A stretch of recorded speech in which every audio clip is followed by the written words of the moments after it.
یہ کہانی ہے ریان نام کے ایک شخص کی جو ایک پرانے گورنمنٹ ہسپتال میں وارڈ بوائے کی نوکری کرتا تھا، لیکن وہ صرف نام کا وارڈ بوائے تھا، دل سے نہیں۔ ریان ایک بے پرواہ، خود غرض اور انسانیت سے بالکل خالی انسان تھا۔ تمام مریض اس کے لیے صرف ایک بوجھ تھے۔ اس کے لیے یہ جاب صرف پیسوں کا ذریعہ تھی، نہ کسی کا درد سمجھتا تھا، نہ کبھی کسی کی فکر کرتا تھا، ہر وقت صرف اپنے بارے میں سوچتا رہتا۔ مگر بات یہیں تک نہیں رکتی۔ ریان کا اصلی چہرہ اس وقت سامنے آتا جب معلوم ہوتا کہ وہ صرف لاپرواہ نہیں، نشے کا عادی بھی تھا۔ ہسپتال کے ایک اندھیرے اسٹور روم میں وہ چپ چاپ انجیکشنز لگاتا، کیپسولز نکلتا، اور جب اپنی ضرورت پوری کر لیتا تو وہی دوائیاں مہنگے دام پر باہر بیچ دیتا۔ وہ ہسپتال کے اندر ایک گندا غلیظ دھندا چلا رہا تھا جسے کوئی نہیں جانتا تھا، یا شاید کوئی بھی دیکھ کر بھی انجان بنا رہتا تھا۔ اسی دوران ایک بہت بوڑھی عورت کو ہسپتال میں ایڈمٹ کیا گیا، چہرہ جھریوں سے بھرا ہوا، سانس بھی مشکل سے چلتی تھی اس کی، مگر ڈاکٹرز پوری کوشش کر رہے تھے کہ کسی طرح اس کی زندگی بچا سکیں۔ ریان اس عورت سے نفرت کرتا تھا۔ وہ ہر وقت یہ کہتا رہتا، اس کی عمر تو کسی بھی وقت ختم ہو سکتی ہے، اس کے پیر تو قبر میں لٹک رہے ہیں، ایسا کیا خاص ہے اس میں جو اتنا علاج ہو رہا ہے۔ اس بڈھی عورت کی جگہ اگر کوئی چھوٹا بچہ بھی ہوتا تو بھی ریان کی سوچ بدلتی نہیں۔ اس کے لیے انسان کی کوئی قیمت قدر نہیں تھی، نہ چھوٹی عمر نہ بڑی۔ وہ اس عورت کا خیال رکھنا دور، اس کو وقت پہ گولیاں بھی نہیں دیتا تھا جب ضرورت ہوتی تھی۔ اس کی ذمہ داری تھی اس کی دیکھ بھال، مگر ریان کے لیے ذمہ داری صرف ایک لفظ تھا جس کا مطلب اس نے کبھی سمجھا ہی نہیں۔ وہ صرف اپنے نشوں میں ڈوبا رہتا، اور اس کی بے حس آنکھوں میں نہ کبھی شرم تھی، نہ انسانیت، نہ کوئی اثر۔ لیکن ریان کو پتہ تھا کچھ روحوں کا صبر بھی ایک حد تک ہوتا ہے، اور جب وہ حد پار ہوتی ہے تو پھر انسان کا نشہ، نفرت اور بے پرواہی، سب اس روح کے قہر کے نیچے کچھ نہیں رہتا۔ ایک دن ریان وارڈ میں بیٹھا تھا، لیکن اندر سے بے چین۔ تبھی اس کے فون کی گھنٹی بجی۔ کال اس کے نشہ بیچنے والے باس کی تھی، وہی بندہ جس سے ریان وہ گندی گندی دوائیاں لیا کرتا تھا۔ دوسری سائیڈ سے آواز آئی، مال آ گیا ہے، آ کے لینا ہے تو لے جا، یہ مال تیرا بہت کام کا ہے، بہت فائدہ کرے گا۔ ریان کے چہرے پر ایک عجیب سی چمک آئی۔ وہ خود بھی اس مال کا عادی تھا، لیکن اس نے تھوڑا وقت لینا چاہا، یہ کہتے ہوئے، ابھی میں ہاسپٹل میں ہوں استاد، رات کو آ کے لے جاؤں گا، پیسے میرے پاس ہیں، فکر نہ کر۔ لیکن اس کے باس نے اس کی بات کاٹ کے کہا، سن بھائی، سب سے پہلے تجھے ہی کال کی ہے کیونکہ تجھ پر بھروسہ ہے، ورنہ میرے پاس 4-5 اور لوگ ہیں جو لے جائیں گے۔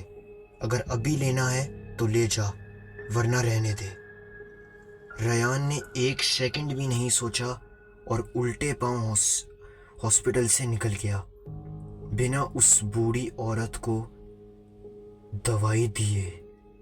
نکلنے سے پہلے اس نے نرس سے جھوٹ کہا، میں دوائی دے چکا ہوں، فکر نہ کرو۔ اس کے بعد وہ سیدھا اپنی منزل پہنچ گیا، مال لیا، اور اس دن وہ خوشی سے پھولا نہیں سمایا۔ لیکن رات کے وقت ایک کال نے اس کی خوشی کا گلا گھونٹ دیا۔ کال ہسپتال سے تھی۔ ڈاکٹر نے پوچھا، ریان، کیا تم نے اس بوڑھی عورت کو دوائی دی تھی؟ ریان نے جھوٹ سے جواب دیا، ہاں ڈاکٹر صاحب، وقت پہ دی تھی۔ ڈاکٹر نے ٹھنڈی سانس لے کر کہا، مگر وہ عورت اپنے کمرے میں مردہ حالت میں ملی ہے۔ ایک لمحہ خاموشی چھائی رہی۔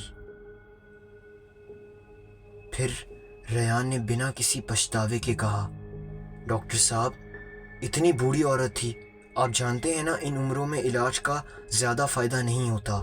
خدا کی قسم، میں نے دوائی دی تھی۔ اب اگر وہ نہیں رہی تو اس میں میری کیا غلطی ہے؟ ڈاکٹر نے اس کی بات مان لی، تھوڑا سا ڈانٹا، کچھ نصیحت کی اور پھر فون بند کر دیا۔ ریان نے پھر سے نشہ چھپا لیا اور اپنی گندی دنیا میں کھو گیا۔ 7 دن گزر گئے۔ ریان، وہی بے پرواہ انسان، اپنی جگہ پر بیٹھا، نشہ دماغ میں پر پھر تڑپ رہا تھا۔ وہ گھبرا گیا۔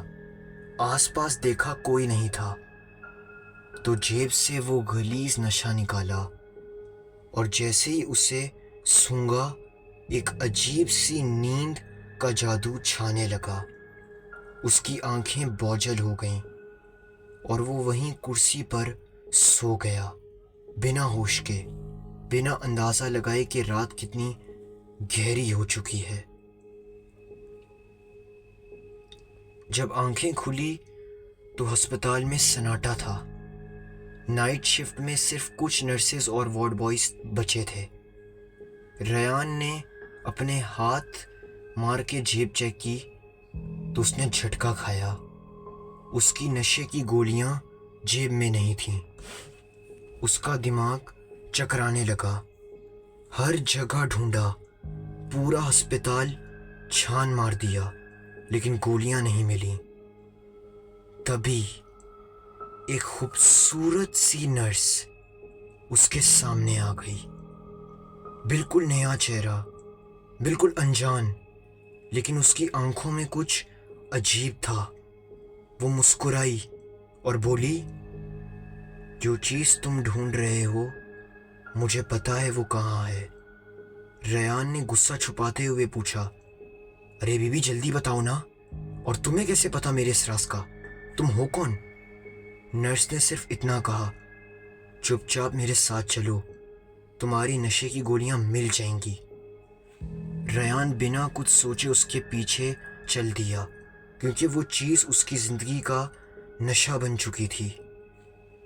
وہ نرس ریان کو ایک عجیب کوریڈور سے لے کر اسی کمرے تک لے گئی جہاں وہ بوڑھی عورت ایڈمٹ تھی اور وہ مری تھی وہیں پہ۔ ریان رک گیا، ارے یہ کیا؟ یہاں میری گولیاں کیسے ہو سکتی ہیں؟ یہ کہاں لے کر آ گئی تم مجھے؟ ریان نے کہا۔ نرس نے ایک ٹھنڈے لہجے میں کہا، میں کہہ رہی ہوں اندر جا کر اپنا سامان لے لو۔ ریان نے اندر قدم رکھا اور واقعی اس کا سامان وہاں پڑا تھا۔ اس نے جلدی سے وہ گولیاں اٹھائیں، تبھی دروازہ پیچھے سے بند ہو گیا۔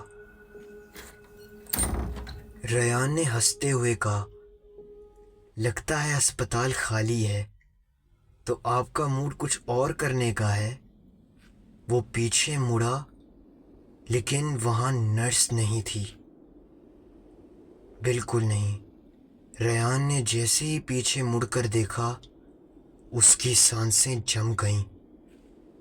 وہ نرس نہیں بلکہ وہ بوڑھی عورت وہاں کھڑی تھی، لیکن اب اپنے اصلی اور بھیانک روپ میں، چہرہ جیسے جلا ہوا، خون سے بھرے ناخن اور آنکھوں میں آگ سی جلتی ہوئی۔ ریان کا رنگ اڑ گیا، وہ بولتی چلی گئی، اس کی آواز اب انسانی نہیں رہی تھی، بدبخت انسان، تیری لاپرواہی نے میری جان لے لی۔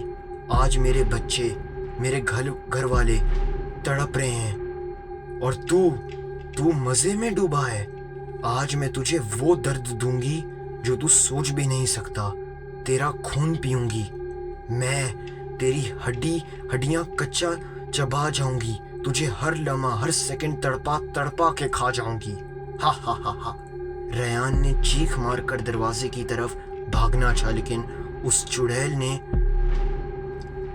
اسے پیچھے سے پکڑ لیا اور اپنے تیز ناخنوں سے اس کے پیٹھ کو نوچ ڈالا.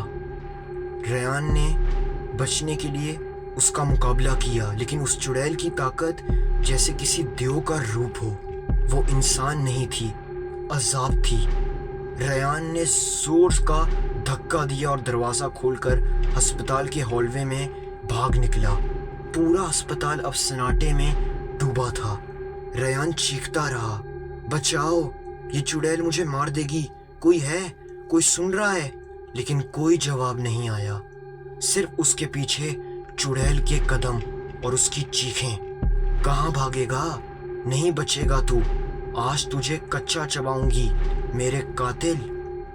ریان پھر اس کے ہاتھوں میں ایک بار پھر آ گیا, اور اس بار اس چڑیل نے اپنے دانتوں سے اس کے گلے پر کاٹنا شروع کر دیا. ریان نے ایک بار پھر ہمت جما کی, اس کو دھکا دیا اور بھاگتا رہا, لیکن اب اس کا جسم زخموں سے بھر چکا تھا. وہ سیڑھیاں اترنے لگا اپنی جان بچانے کے لیے, لیکن تبھی وہ بوڑھی چڑیل واپس اس کے سامنے آ گئی. اب وہ دونوں آمنے سامنے تھے. ریان کے پاس اب کوئی راستہ نہیں بچا تھا, اور تبھی چڑیل دوڑتی آئی اور 7ویں فلور سے اس نے ریان کو نیچے دھکا دیا.